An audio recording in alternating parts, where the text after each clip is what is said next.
లోక్సభలో ఆపరేషన్ సింధూర్ పై చర్చ జరుగుతోంది. లైవ్ లో చూద్దాం.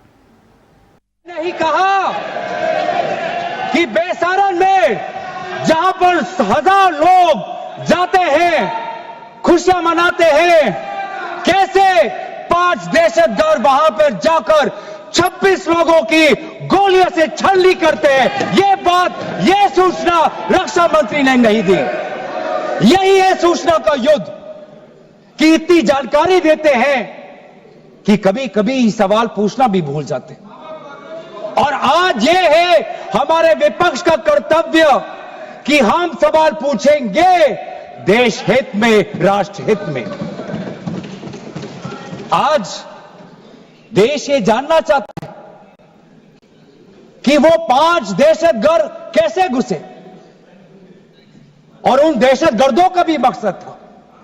पाकिस्तान से आए हुए वो दहशतगर्दों का क्या मकसद था?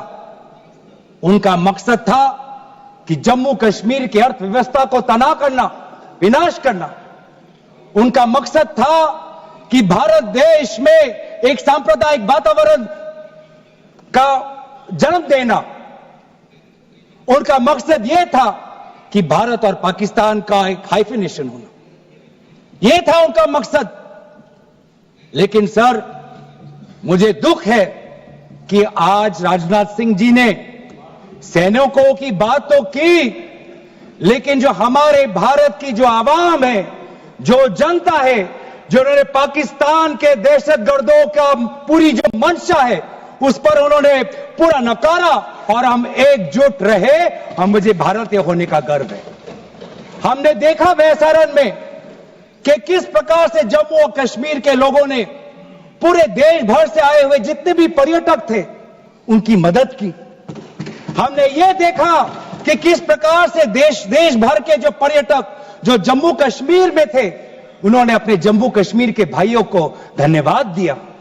हमने यह भी देखा कि कैसी एक विधवा हिमांशी नरवाल ने कहा कि मैं नहीं चाहती कि मेरे जो पति जिसको लेके आज राजनीति हो रही है उसके शव पर देश में हिंदू मुसलमान की राजनीति हो. मैं नहीं चाहती. यह है हमारी देश की संस्कृति और यह था मंशा पाकिस्तान का.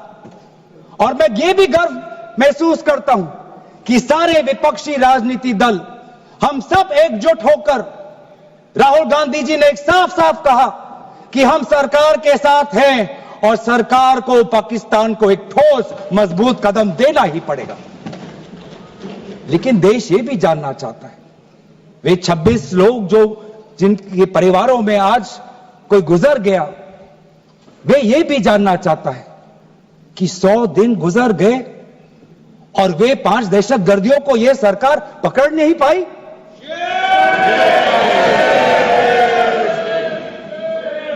देश के वो लोग ये भी जानना चाहते हैं कि ये जो 5 दहशतगर्दे थे, दहशतगर्दी जो आए टेररिस्ट, निश्चय इनको किसी ने पनाह दी, निश्चय इनको किसी ने जानकारी दी, निश्चय ये पूरा जो 1 घंटा का जो उन्होंने गोला बारूदी की उसके बाद ये फरार हो गए.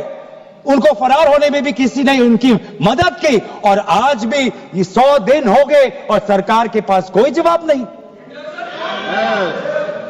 आज आपके पास ड्रोन है, आपके पास पेगासस है, आपके पास सैटेलाइट है, वहां पे सीआरपीएफ है, वहां पे बीएसएफ है, वहां पे सीआईएसएफ है, वहां पे आदरणीय गृह मंत्री कुछ दिन पहले ही गए थे पूरा रिव्यू लेने के लिए और आप किसी को पकड़ नहीं पाए.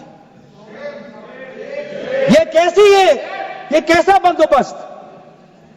आपने कहा कि आर्टिकल 370 के चले जाने के बाद जम्मू कश्मीर सेफ है, जम्मू कश्मीर में आइए. लोग आए, लोगों ने अपने आप को सुरक्षित महसूस किया. लेकिन बेसारन में देखा कि कितने वो निहत्थे थे, कितने वो असहाय थे कि लगभग 1 घंटा लगा एक एम्बुलेंस उनके पास पहुंचने के लिए. पुलिस पर अगर आर्मी भी आई तो चल के आई. और सर, मैं वो नजारा भूल नहीं सकता. एक मां और एक बेटी चल के नीचे आ रही थी.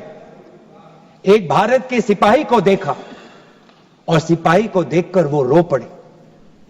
खुशी से नहीं, डर से, क्योंकि उनको लगा कि वे दहशतगर्द जिन्होंने सिपाहियों का यूनिफॉर्म पहनकर वहां पर लोगों को मारा, आज वही दहशतगर्द आज पहाड़ के नीचे उनका इंतजार कर। उस भारत के सिपाही को कहना पड़ा कि मैं भारतीय हूं, तुम डरो मत, मैं भारतीय हूं, तुम सेफ हो, सुरक्षित हो। ऐसा दहशत उन्होंने महसूस किया। इस दहशत के ऊपर, इस डर के ऊपर आदरणीय राजनाथ सिंह एक शब्द तो कहते, आप एक शब्द तो कहते, ये आपकी भी जिम्मेवारी है राजनाथ जी, ये आपकी भी जिम्मेवारी है, रक्षा मंत्रालय का भी जिम्मेवारी है। बार बार हम ये देख रहे हैं सर कि आदरणीय गृह मंत्री जाते हैं, कहते हैं कि बहुत अच्छा बंदोबस्त हो गया है, टेररिज्म के हमने उनकी रीढ़ की हड्डी तोड़ दी। तब भी उरी होता है, तब भी बालाकोट, तब भी पुलवामा होता है, तब भी पहलगाम होता है। अंत में जाके जिम्मेवारी कौन लेता है? जम्मू कश्मीर के लेफ्टिनेंट गवर्नर नहीं। अगर जिम्मेवारी किसको लेनी पड़ेगी तो आदरणीय गृह मंत्री आपको लेनी पड़ेगी, नैतिक जिम्मेवारी आपको लेनी पड़ेगी।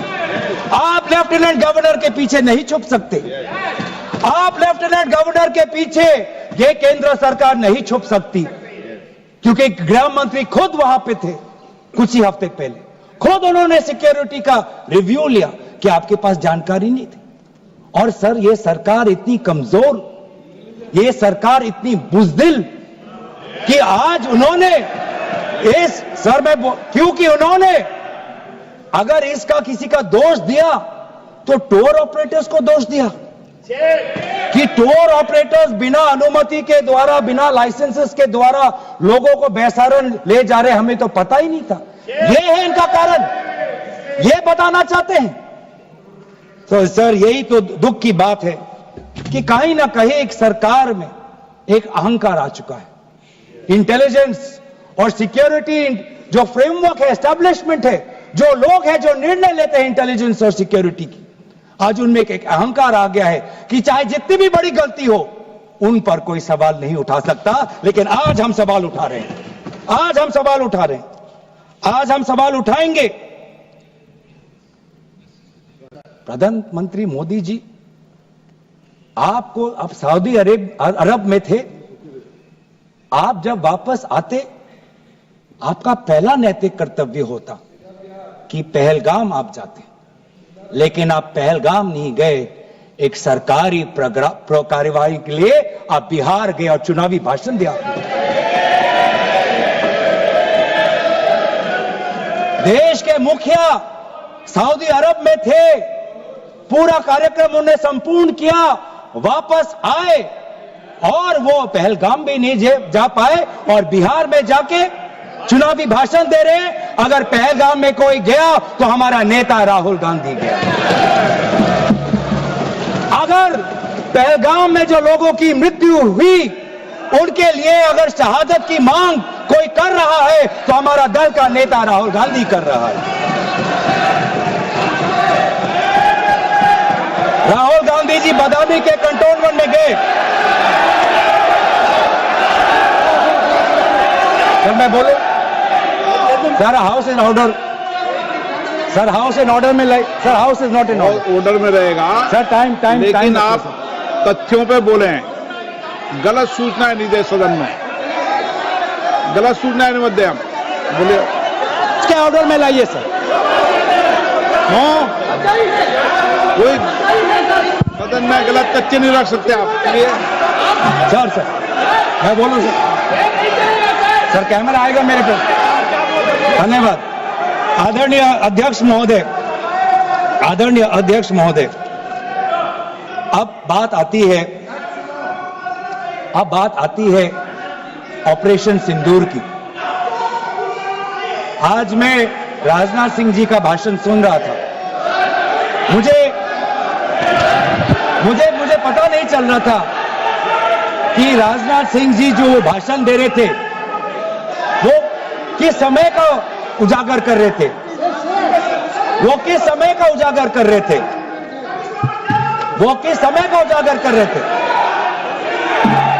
क्या वो 2016 के बाद क्या उन्होंने ये नहीं कहा कि हम घुस के मारेंगे और पाकिस्तान को आज वो उनका जो भी टेररिस्ट इंफ्रास्ट्रक्चर है उसको खत्म कर देंगे। वही बातें तब की, वही बातें पुलवामा की बात की कि पुलवामा के बाद आज हमने हमारे लड़ाकू जहाज अब गए हैं, अब पाकिस्तान अब कभी भी भारत पर उंगली नहीं दिखा सकता। और उसके बाद आज दोबारा वही बातें कर रहे हैं, आज दोबारा वही बातें कर रहे हैं कि हम घुस के मारे, हमने ये किया फलाना किया। और ये अब भी कह रहे हैं कि ऑपरेशन सिंदूर कंप्लीट नहीं हुआ, अधूरा है, क्योंकि कल को जाके दोबारा पाकिस्तान कर सकता है। ये खुद कह रहे हैं, ये खुद कह रहे हैं, ये खुद कह रहे हैं कि इसके पश्चात भी पाकिस्तान कर। ट्राई सर्विसेज कोऑर्डिनेशन का एक बेमिसाल उदाहरण था। जब भारतीय वायुसेना ने आसमान से हमले किए, हमारी थल सेना ने जमीन पर मोर्चा संभाल लिया।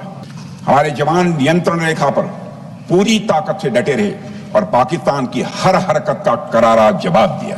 अध्यक्ष महोदय, इस ऑपरेशन का मकसद टेररिस्ट कैंप्स और उनके सपोर्टर्स को टारगेट करना, उन्हें नेस्त नाबूद करना था और ये साफ संदेश देना था कि भारत आतंकवाद के विरुद्ध जीरो टॉलरेंस रखता है। भारत ने कार्रवाई इसलिए रोकी क्योंकि कॉन्फ्लिक्ट के पहले और उसके दौरान जो भी पॉलिटिकल और मिलिट्री ऑब्जेक्टिव्स तय किए गए थे उसे हम पूरी तरह से हासिल कर चुके थे कि हमारे air defence system, counter drone system और इलेक्ट्रॉनिक इक्विपमेंट्स ने पाकिस्तान के इस हमले को पूरी तरह से नाकाम कर दिया। पाकिस्तान हमारे किसी भी टारगेट को हिट नहीं कर पाया अध्यक्ष महोदय, और हमारे किसी भी इंपॉर्टेंट एसेट को नुकसान नहीं हुआ है। हमारी सुरक्षा व्यवस्था अध्यक्ष महोदय चाक चौबंद थी और हर हमले को हम लोग रोका गया। मैं इसके लिए भारतीय सेना के बहादुर सैनिकों की जमकर सराहना करता हूं, जिन्होंने दुश्मन के हर मंसूबे पर पानी फेर दिया। और अपने प्रतिपक्ष के मित्रों से भी कहना चाहता हूं, एक बार फिर से भारत के सेना के जवानों का कम से कम मेज थपथपाकर बहुत बहुत धन्यवाद। बहुत बहुत